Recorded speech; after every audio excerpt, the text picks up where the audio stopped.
தாதியரே, ஆரத்தி தாம்பாளம் எடுத்து பாருங்கள். விரைந்து செல்லுங்கள். தாதியரே, ஆரத்தி தாம்பளத்தோடு சந்தனம், மஞ்சள், குங்குமத்தையும் எடுத்து வாருங்கள். மந்தரை, அரசி, தம்பதியரின் அறைகள் ஆயத்தமானதா? அப்பணிகள் செவ்வனே நிகழ்ந்தன. கவலை வேண்டாம் அரசியே.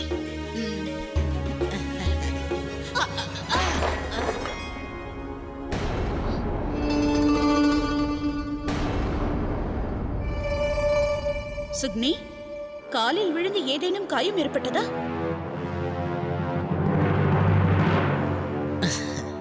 உன்னிடம் நான் என்ன உரைத்தேன் சுகுனி? மறந்து விட்டாயா? அதிக சுமை கொண்ட பொருட்களை நீ தாங்கி வர வேண்டிய அவசியம் இல்லையே. போகட்டும் விடு. இனி கவனமாக நடக்க வேண்டும்.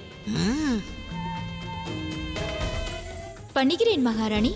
நுழைவு வாயிலில் அரசர் தமக்காக காத்திருக்கிறார். இளவரசர்கள் நால்வரும் மனைவியரோடு வரவுள்ளனர். ராணி சுமித்திரை எங்கே? இத்தகவல் அவர்களையும் அடைந்தது. வாருங்கள் அக்கா, விரைந்து வாருங்கள். வாருங்கள்.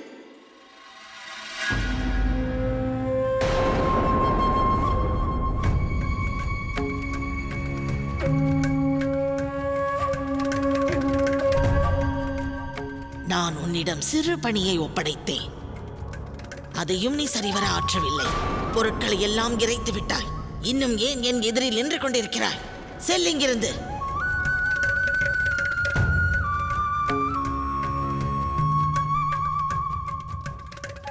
இன்று பரதன் மாண்டவி மீது பூமாரியை பொழிய வைப்பேன்.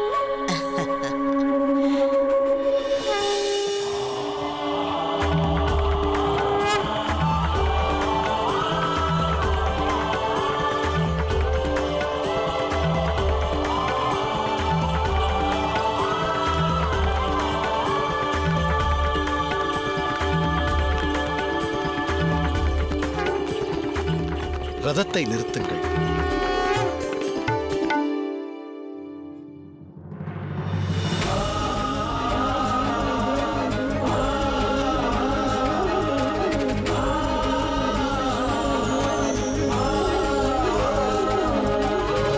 யுகங்களின் தாவமாய் ஜகங்களின் வரமாய் ஹரியவன் முகமே தரிசனம் தருமே.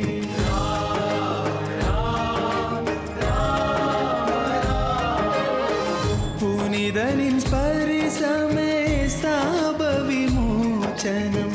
பகவான் தரிசனம் பாவ விநாசனம்.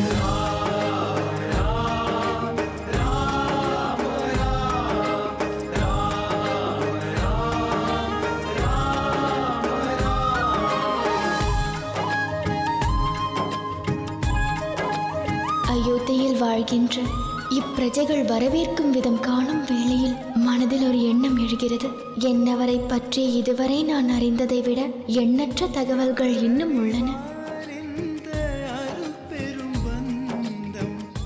இப்பிரஜைகளின் விழிகளிலும் மனங்களிலும் பூரிக்கும் வதனத்திலும் என்னவர் அவதார நாயகனாய் உறைந்திருப்பதாய் உணர்கிறேன். சீதா, பிரஜைகளே எனது பிராணன். நான் அவர்களில் வாழ்கிறேன், அவர்கள் என்னில் வாழ்கின்றனர்.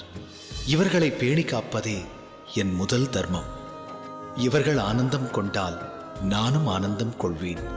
இவர்கள் மனம் குளிர்ந்தால் என் ஹிருதயம் முழுவதும் மகிழ்ச்சி வெள்ளம் பொங்கும். சீதா,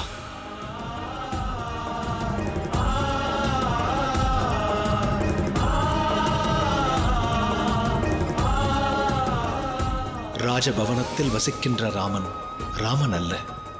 உண்மையான ராமனானவன் என் பிரஜைகளான இவர்கள் மனதில் வசிப்பவனே ஆவான்.